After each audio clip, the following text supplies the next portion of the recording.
अभ्यास करायचा असेल तर चार्ट्स वगैरे बनवायची सवय लावून घ्या आणि नोट्स वगैरे बनवायची सवय लावून घ्या. मला माहिती आहे इतिहास हा विषय न आवडणार आहे. असं म्हणतात ज्याला इतिहास आवडतो तो इतिहास घडवत असतो. ओके, तर आमच्या शाळेमध्ये सर आम्हाला सांगायचे की ज्याला इतिहास आवडतो तो इतिहास घडवत असतो. म्हणजे अभ्यास आपल्याला देण्याचं मागचं कारण आहे. त्याला इग्नोर करायचं नाही. आपण काय करतो, वर्षभर सायन्स, मॅथ, इंग्लिश या विषयांवरती फोकस करतो आणि परीक्षेच्या पुढं उत्तरं पाठ करत बसतो इतिहासाची. नमस्कार मित्रांनो, नालंदा कोचिंग क्लासेसमध्ये तुमचं सर्वांचं स्वागत आहे. आपण या व्हिडिओमध्ये इतिहास म्हणजे सामाजिक शास्त्र भाग 1 जो आहे 10वीचा पेपर, तर त्या पेपरच्या संदर्भामध्ये आपण इन्फॉर्मेशन घेणार आहे. व्हिडिओ शेवटपर्यंत नक्की बघा. आणि महत्त्वाची सूचना म्हणजे तुम्हाला की मागचे जे सगळे टॉपिक आहेत, सायन्स 1, सायन्स 2, मॅथ 1, मॅथ 2 आणि इंग्लिश, या सगळ्या विषयांचे सविस्तर डिटेलमध्ये अभ्यास कसा करावा, कोणते टॉपिक महत्त्वाचे आहेत आणि पेपरमध्ये क्वेश्चन कशा पद्धतीचे येतात, ह्या सर्वांची डिटेलिंग, सगळ्यांची इन्फॉर्मेशन आपण व्यवस्थितपणे घेतलेली आहे. ते व्हिडिओज बघा. व्हिडिओला चांगला प्रतिसाद भेटतो त्याबद्दल तुमचे धन्यवाद. त्या सगळ्या व्हिडिओची लिस्ट जी आहे ती ह्या डिस्क्रिप्शन बॉक्समध्ये, या व्हिडिओच्या डिस्क्रिप्शन बॉक्समध्ये देत आहे. ते व्हिडिओ जाऊन तुम्ही चेक करा आणि तुम्हाला अभ्यासाची काय होईल, तुम्हाला दिशा भेटेल. तर या व्हिडिओमध्ये आपण बघतो इतिहास आणि नागरिकशास्त्र दोन्ही कंबाईन बघणार आहे. 40 मार्काचा पेपर आहे. 40 पैकी 40 मार्क पडतात व्यवस्थित जर पेपर सॉल्व्ह केला तर. ओके, तर त्यामध्ये तुम्ही चॅनलवर जर पहिल्यांदा आला असेल चॅनलला सबस्क्राईब करा आणि आपल्या मित्रांना हे व्हिडिओ शेअर करायला विसरू नका. जर व्हिडिओ आवडत असेल, आमचं काम आवडत असेल तर असे व्हिडिओज तुम्ही लाईक करायला विसरू नका. तर डायरेक्टली आपण काय करूयात, विषयांना आपण सुरुवात करूया. तर पहिलं काय, तर तुम्हाला पेपर पॅटर्न जो आहे किंवा पेपरमध्ये मार्क कशा पद्धतीने, तर इतिहासाचं सांगतोय. इतिहास आणि नागरिकशास्त्र दोन पार्ट आहेत त्याच्यामध्ये पेपरमध्ये, त्या सामाजिक शास्त्र भाग 1. तर इतिहासाला 28 मार्क आहेत आणि बाकी तुमचं राज्यशास्त्र जे आहे किंवा नागरिकशास्त्र म्हणतो त्याला 18 मार्क आहेत टोटल. म्हणजे टोटल किती, 28 आणि 12 मार्क आहेत नागरिकशास्त्राला. तर तुमचे 40 मार्क कव्हर होतात, 10 मार्क शाळेमध्ये असतात आणि दुसरे जे 50 मार्क आहेत ते भूगोलासाठी आहेत. तर ते आपण नेक्स्ट व्हिडिओमध्ये बघूया. तर इतिहासामध्ये कशा पद्धतीचे प्रश्न विचारतात, तुम्हाला योग्य पर्याय निवडायचा असतो. म्हणजे रिकाम्या जागा भरा, अल्टरनेटिव्ह असतील किंवा तुम्हाला ऑप्शन दिलेले असतील, त्यातले रिकाम्या जागा भरायच्या असतात. त्यानंतर चुकीची जोडी ओळखायची असते. परत त्याच्यानंतर तुम्हाला चार्ट तयार करायचा असतो, म्हणजे तक्ता पूर्ण करायचा असतो. तक्ता पूर्ण करायचे सुद्धा क्वेश्चन्स येत असतात. हे एक 2 मार्काचे, एक मार्काचे प्रश्न आहेत. आणि संकल्पना चित्र सुद्धा तुम्हाला कंप्लीट करावं लागतं. पुढं आहे टिपा लिहा, सकारण स्पष्ट करा किंवा एखादा उतारा दिला जातो त्या उतारावरती प्रश्न सुद्धा सॉल्व्ह करायचे असतात. त्यानंतर सविस्तर प्रश्न लिहायचे असतात. म्हणजेच तुम्हाला एकूणच 1 मार्क, 2 मार्क आणि 3 मार्क अशा टाईपमध्ये क्वेश्चन्स परीक्षेमध्ये विचारले जातात. त्यासोबतच नागरिकशास्त्रामध्ये तेच आहे, योग्य पर्याय निवडायचे म्हणजे रिकाम्या जागा लिहायचे तुम्हाला. त्यानंतर संकल्पना चित्र स्पष्ट करायचं आहे आणि कृती पूर्ण करायची. त्यांनी ज्या पद्धतीने कृती दिलेली आहे किंवा चार्ट दिलेला आहे किंवा टी डायग्राम दिलेला आहे तर तो कंप्लीट करायचा असतो. ओके, संकल्पना चित्र त्यामध्ये तेही तसंच 1, 2 मार्कासाठी आणि 3 मार्कासाठी थोडक्यात उत्तरे लिहायची असतात तुम्हाला, किंवा सकारण स्पष्ट करा अशा पद्धतीचे तुम्हाला प्रश्न असतात. हे झालं थोडंसं इन्फॉर्मेशन क्वेश्चन पेपर बाबतीत. आणि आता तुम्हाला हे डिटेलिंग आहे ना, क्वेश्चन पेपरचा पॅटर्न एकदम डिटेलमध्ये प्रत्येक विषयांचा येणार आहे. आपण फक्त या व्हिडिओमध्ये किंवा या व्हिडिओच्या सिरीजमध्ये फक्त बघतोय की सिलेबस काय, त्यावरती कोणते घटक महत्वाचे आहेत, त्या घटकांवरती कसं फोकस करायचा, अभ्यास कसा करायचा, हे झालं. आता इतिहासामध्ये पहिला घटक आहे तुमचा, पहिला टॉपिक आहे, तर त्या टॉपिकचं नाव आहे इतिहास लेखन. पाश्चात्य परंपरा जो आहे ना, तर तो टॉपिक आहे पहिला. त्यात काय कशासाठी फोकस करायचं, तर इतिहास म्हणजे काय, त्यानंतर हेगेलची विचारसरणी किंवा मार्क्सने काय सांगितलं किंवा कार्ल पॉपर यांनी काय सांगितलं इतिहासाच्या बाबतीत किंवा इतिहास लेखनाच्या बाबतीत त्यांचं काय योगदान आहे ते बघा. ॲनल्स प्रणाली काय असते किंवा ॲनल्स प्रणाली म्हणजे काय, हे महत्त्वाचा क्वेश्चन आहे. त्यानंतर संशोधन पद्धती कोणत्या आहेत, इतिहासाच्या संशोधन पद्धती म्हणतो आपण, ते कोणत्या आहेत त्यावरती फोकस करा. दुसरा इतिहास लेखन भारतीय परंपरा, पहिला पाश्चात्य परंपरा होती, आता भारतीय परंपरा. त्यामध्ये वेद काय, पुराणे काय आहेत किंवा रामायण आणि महाभारत यांची तुम्हाला बेसिक इन्फॉर्मेशन असली पाहिजे. तसंच त्यासोबतच बखर काय असतात, वृत्तांत काय असतं, चरित्र काय असतं, कालनिर्धारण पद्धती कोणत्या आहेत यांची सुद्धा तुम्हाला इन्फॉर्मेशन घ्यायची आहे. बेसिक इन्फॉर्मेशन घ्या, सिम्पल आहे. पुढं तिसरा टॉपिक येतो तुमचा उपयोजित इतिहास, त्यालाच म्हणतो अप्लाइड हिस्ट्री. तर अप्लाइड हिस्ट्रीमध्ये काय, तर इतिहासाचा वापर काय होतो किंवा इतिहासाचा वर्तमान काळाशी काय संबंध आहे त्यावरती सुद्धा, आणि इतिहासकारांची जबाबदारी काय आहे, सध्याच्या काळात इतिहासकारांची जबाबदारी काय आहे किंवा अगोदर काय कशा पद्धतीची जबाबदारी ते स्वीकारत होते किंवा पार पाडत होते. पुढं इतिहासाचा सामाजिक व आर्थिक उपयोग काय आहे. ओके, हा अप्लाइड इतिहासाचा पार्ट आहे तो. ओके, आणि त्यानंतर चौथा घटक येतो भारतीय कलांचा इतिहास. आता एकूण टोटल 9 टॉपिक आहेत, त्यातला चौथा टॉपिक बघते भारतीय कलांचा इतिहास.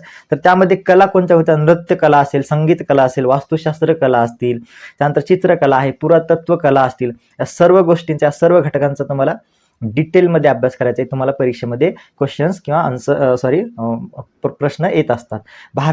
आधुनिक भारतीय कला कोणत्या कोणत्या, आधुनिक भारतीय कलांचा सुद्धा यामध्ये समावेश होतो. ओके. आणि 5वा टॉपिक, याच्यानंतरचा 5वा घटक आहे प्रसार माध्यमे आणि इतिहास. प्रसार माध्यमांचा काय इतिहास आहे भारतामध्ये किंवा पूर्ण जगामध्ये.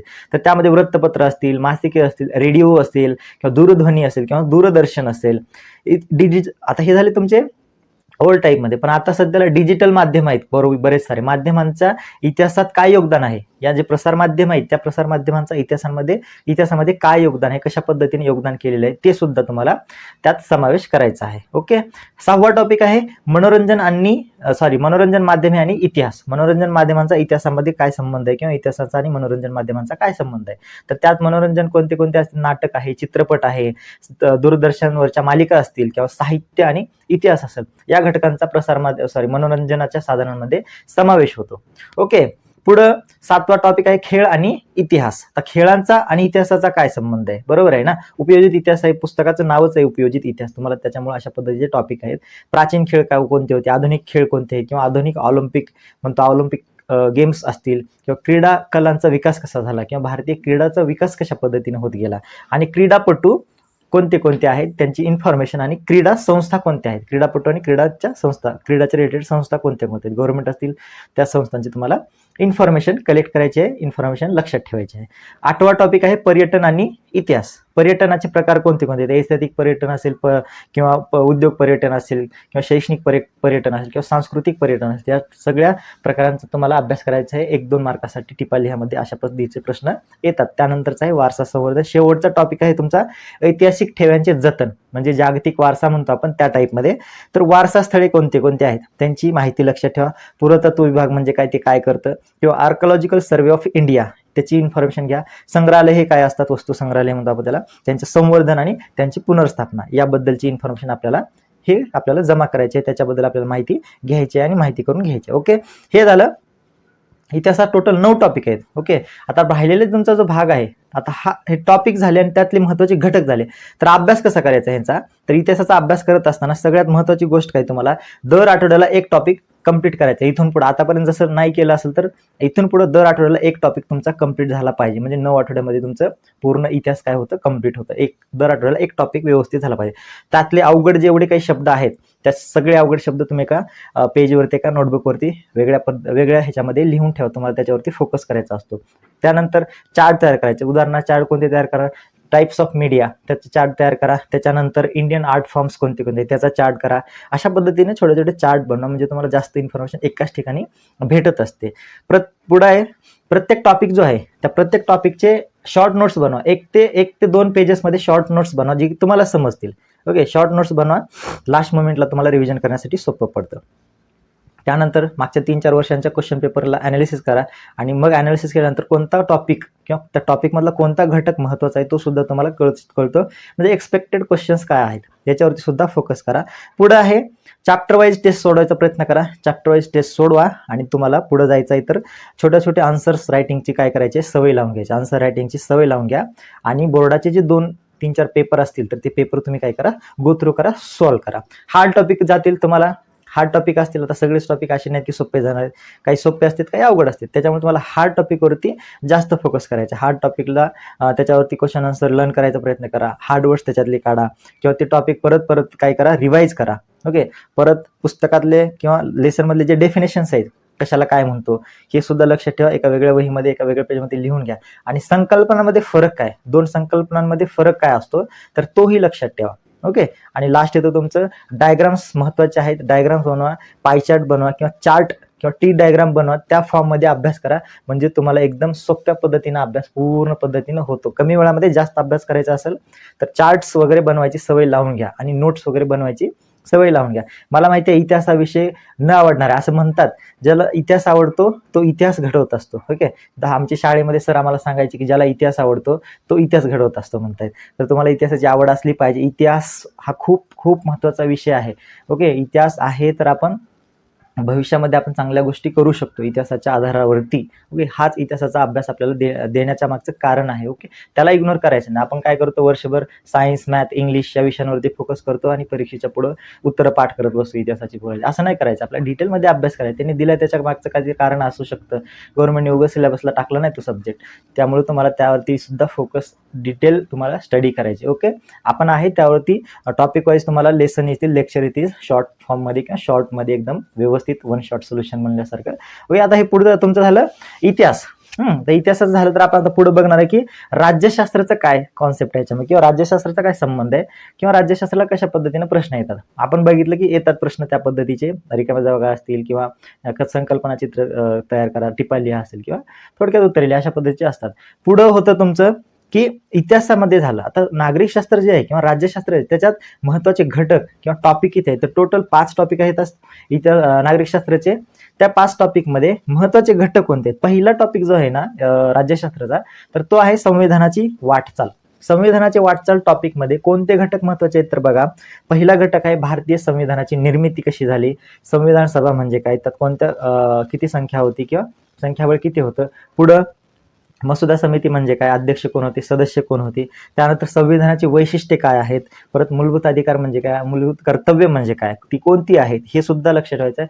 त्यानंतर राज्य शासनाची किंवा राज्याची मार्गदर्शक तत्वे काय आहेत, है ना, स्टेट प्रिन्सिपल पॉलिसी म्हणतो आपण त्याला. त्यानंतर संविधानातील बदल किंवा संविधानामध्ये संशोधन कशा पद्धतीने करत आलं किंवा घटना दुरुस्त्या कशा पद्धतीने होत गेल्या. हा झाला संविधानाच्या रिलेटेड, म्हणजे घटना, आपली राज्यघटना जी म्हणतो त्या रिलेटेड.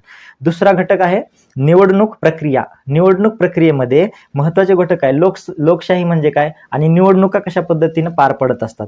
त्यानंतर भारतीय निवडणूक आयोग जो आहे ना, निवडणूक आयोगाची काय भूमिका असते, निवडणूक आयोग काय करत असतं. त्यापुढं मतदार याद्या म्हणजे काय किंवा मतदार यादी किंवा मतदान पद्धत कशी असते, मतदान यंत्रणा कशा पद्धतीने काम करते, त्यात कोणत्या कोणत्या घटकांचा समावेश होतो, ईव्हीएम असेल, VVPAT असतील, किंवा निवडणूक प्रचार कशा पद्धतीने होतात, काय मॉडेल कोड ऑफ कंडक्ट काय आहे किंवा आचारसंहिता काय असते, मुक्त व निष्पक्ष निवडणुका कशा पद्धतीने कंडक्ट व्हायला पाहिजे. ह्या सगळ्या गोष्टींचा अभ्यास किंवा ह्या सगळ्या गोष्टींचा समावेश निवडणूक प्रक्रिया दुसऱ्या टॉपिकमध्ये होतं. एकदा आपण टॉपिक बघूयात, त्यानंतर त्याच्यावरती फोकस कसं करायचा, अभ्यास कसा करायचा ते बघूयात. तिसरा आहे तुमचं राजकीय पक्ष, है ना, पॉलिटिकल पार्टीज म्हणतो आपण त्याला. पॉलिटिकल पार्टीचे प्रकार, राजकीय पक्षांचे प्रकार काय आहेत, कोणते आहेत. राष्ट्रीय पक्ष म्हणजे काय, प्रादेशिक पक्ष म्हणजे काय, तुम्हाला ते चिन्ह देतील, त्या पक्षाचं नाव सांगा म्हणतील किंवा पक्षाचं नाव ओळखायला सांगतील, जोड्या लावामध्ये सुद्धा जर आला एखादा प्रश्न तर अशा पद्धतीने येऊ शकतो. त्या पक्षांची कार्य काय असतात, किंवा बहुपक्षीय व्यवस्था काय असते, एकपक्षीय, बहुपक्षीय, द्विपक्षीय, वेगवेगळ्या प्रकारच्या पक्ष असतात, देशांमध्ये आढळत असतात. कधी काही देशांमध्ये दोनच पक्ष असतात, म्हणजे सुप्रीम. त्याच्यानंतर काही पक्ष देशांमध्ये बहुपक्षीय, जसं भारतामध्ये आहे ते बहुपक्षीय व्यवस्था आहे. त्यानंतर आघाडी सरकार म्हणजे काय, परत पक्षविरहित लोकशाही म्हणजे काय, या सगळ्या घटकांचा, या संकल्पनांचा तुम्हाला व्यवस्थित अभ्यास करायचा आहे. आता सामाजिक चळवळी आणि राजकीय चळवळी आहे चौथा टॉपिक. तर त्यात कोणत्या घटकांचा समावेश होतो, स्त्री चळवळ म्हणजे काय, दलित चळवळीमध्ये तुम्हाला माहिती लिहायची आहे, शेतकरी चळवळीविषयी माहिती लिहायची, किंवा आदिवासी हक्क चळवळ काय आहे त्यातली तुम्हाला इन्फॉर्मेशन काय करायची, लक्षात ठेवायची. पुढं पर्यावरण चळवळ असेल किंवा कामगार चळवळ असेल किंवा चळवळींची गरज, या सगळ्या चळवळींची गरज काय आणि त्या चळवळींचं महत्व काय. ओके, इतिहासात काय कॉन्टेक्स्ट होता, आता काय गरज आहे, ह्या सगळ्या गोष्टींची तुम्हाला माहिती व्यवस्थितपणे जमा करायची आहे. लास्ट टॉपिक आहे त्याच्यामध्ये भारतीय लोकशाही समोरील आव्हाने. आता लोकशाही म्हणजे काय बघितलं तर लोकशाही समोरची आव्हाने बी असतात. तर ते काय आव्हाने आहेत, तर भ्रष्टाचार आहे, दारिद्र्य आहे, काय म्हणतो त्याला, साक्षरता किंवा निरक्षरता म्हणतो, बेरोजगारी आहे, प्रादेशिकता आहे, जातीय संघर्ष आहे, आणि या सगळ्या प्रॉब्लेम्सला उपाययोजना किंवा सुधारणा आपण काय करू शकतो, ह्या सुद्धा आपल्याला डिटेल इन्फॉर्मेशन किंवा डिटेल माहिती आपल्याला पुस्तकामध्ये, लेसनमध्ये भेटत असते, ते आपल्याला करायचे आहे. हे झाले सगळे टॉपिक्स, राज्यशास्त्राचे 5 टॉपिक, त्यातले महत्वाचे घटक. आता अभ्यास कसा करायचा राज्यशास्त्राचा, तर तोही पॉईंट महत्वाचा आहे. तर राज्यशास्त्राचा अभ्यास करत असताना बघा, प्रत्येक धडा जो आहे तर तो सोप्या पद्धतीने तुम्हाला समराईज करायचा, म्हणजे तुमच्या भाषेत तुम्हाला तो टॉपिक किंवा तो लेसन समरी करून लिहायची आहे तुम्हाला थोडक्यात. काय म्हणतो आपण, नोट्स बनवायचे. तर पुढे हे डेफिनेशन लिहायचे तुम्हाला, छोट्या लोकशाही म्हणजे काय किंवा राजकीय पक्ष म्हणजे काय, भ्रष्टाचार काय असतो, निरपेक्षता किंवा दारिद्र्य म्हणजे काय, दारिद्र्याचे प्रकार काय आहेत. तर ह्यांच्या छोट्या छोट्या काही तर डेफिनेशन काढून ठेवा. चार्ट बनवा, त्याच्यानंतर तक्ते डायग्रामवरती अभ्यास करायला काय करा, फोकस करा, डायग्राम वगैरे. लोकशाही समोरील आव्हाने म्हणलं, वर हेडिंग टाका आणि त्याच्या खाली त्याचा टी डायग्राम बनवून त्याच्यावरती आव्हाने लिहा, त्याची काय उपाययोजना करू शकतो किंवा सुधारणा काय करू शकतो. त्यानंतर 2-3 मार्काचे प्रश्न आहेत, त्याचे रायटिंग प्रॅक्टिस करा. मेन म्हणलं तर तुम्हाला पेपरमध्ये उत्तरं लिहायचे आहेत, त्याच्यामुळे रायटिंग प्रॅक्टिस मेन आहे आणि मस्ट आहे. रायटिंग प्रॅक्टिस करा. पुढे येतं तुमचं चॅप्टर वाईज टेस्ट सॉल्व्ह करायचा प्रयत्न करा. तुम्ही प्रत्येक चॅप्टरचा अभ्यास केला, लेसनचा तुम्ही काय केलं, नोट्स काढली, त्याच्यानंतर चार्ट वगैरे बनवलं, तर तुम्हाला त्याच्यावरती टेस्ट सुद्धा काय करायचे, कंडक्ट करायचे किंवा टेस्ट सुद्धा तुम्हाला अटेम्प्ट करायचे, टेस्ट सुद्धा द्यायचे. तर टेस्ट तुम्ही द्या आणि त्याच्यानंतर तुम्हाला सेल्फ इव्हॅल्युएशन कळतं की आपण किती अभ्यास केला आणि आपल्याला किती पद्धतीनं तो टॉपिक चांगल्या पद्धतीनं समजलेला आहे. ओके. आता ह्याच्यामध्ये थोडे अवघड शब्द असतात की तुम्ही कधी ऐकलेले नसतात, तुम्हाला त्या गोष्टी समजत नाही, शब्दांचा अर्थ समजत नाही. तो शब्द ते जे हार्ड वर्ड्स आहेत किंवा कीवर्ड्स म्हणतो ते एका वहीमध्ये सेपरेट लिहून त्या डेली काय करा, त्याला रिवाईज करण्याचा किंवा लक्षात ठेवण्याचा प्रयत्न करा. मोठे मोठे उत्तरं लिहायचा प्रयत्न करा आणि मेन म्हणलं तर जे मागच्या वर्षीचे क्वेश्चन पेपर्स आहेत ते सगळे क्वेश्चन पेपर्स एकदम व्यवस्थितपणे काय करा, गो थ्रू करा किंवा प्रॅक्टिस करा, रिव्हिजन करा थोडक्यात जर काय म्हटलं तर मी तुम्हाला हे सगळे क्वेश्चन पेपर्स आहेत ते एका ठिकाणी उपलब्ध करून देतो. मी विचार करतो की टेलिग्रामला एक आपला चॅनल असावं ज्या ठिकाणी तुम्हाला नोट्स असतील, चार्ट्स असतील, काही महत्त्वाची नोटीस असेल, इन्फॉर्मेशन असेल तर त्या ठिकाणी तुम्हाला प्रोव्हाइड करता येईल. ओके. टेलिग्रामला सुद्धा आपण येण्याचा प्रयत्न करत आहे. तसं तर इंस्टाग्रामला चॅनल आहे, इंस्टाग्रामला ते अकाउंट आहे, तर त्या अकाउंटला तुम्ही जॉईन होऊ शकता. तर त्या डिस्क्रिप्शन बॉक्समध्ये त्याची लिंक देतो. तर इथंपर्यंत मी व्हिडिओ बघितला आहे, व्यवस्थित परत एकदा व्हिडिओ बघा आणि पॉईंट टू पॉईंट हे ना घटक लिहून घ्या किंवा स्क्रीनशॉट काढा आणि ते तुम्ही लिहा तुमच्या हाताने आणि मग तुम्हाला सिम्पल होऊन जातं, ते तुमच्या लक्षात फिट बसलं पाहिजे. ओके. आपल्याला काय तर आपल्याला मार्क जास्त पाडायचे ते, कारण अभ्यास केल्यानंतर मार्क जास्त पडतात आणि चांगल्या कॉलेजमध्ये ॲडमिशन भेटतं. हाच त्यामागचा कॉन्सेप्ट आहे आणि हेच इक्वेशन आहे आणि होतं असं की मार्क पडत असतात. ओके. चॅनल जर पहिल्यांदा आला असेल तर सबस्क्राईब करा, मित्रांना शेअर करा आणि नालंदा कोचिंग क्लासेसला सपोर्ट करायला विसरू नका. तुमचा एक लाईक, एक शेअर आम्हाला प्रेरणा देत असतो किंवा नवीन व्हिडिओ बनवण्यासाठी आम्हाला चालना मिळत असते. तर धन्यवाद.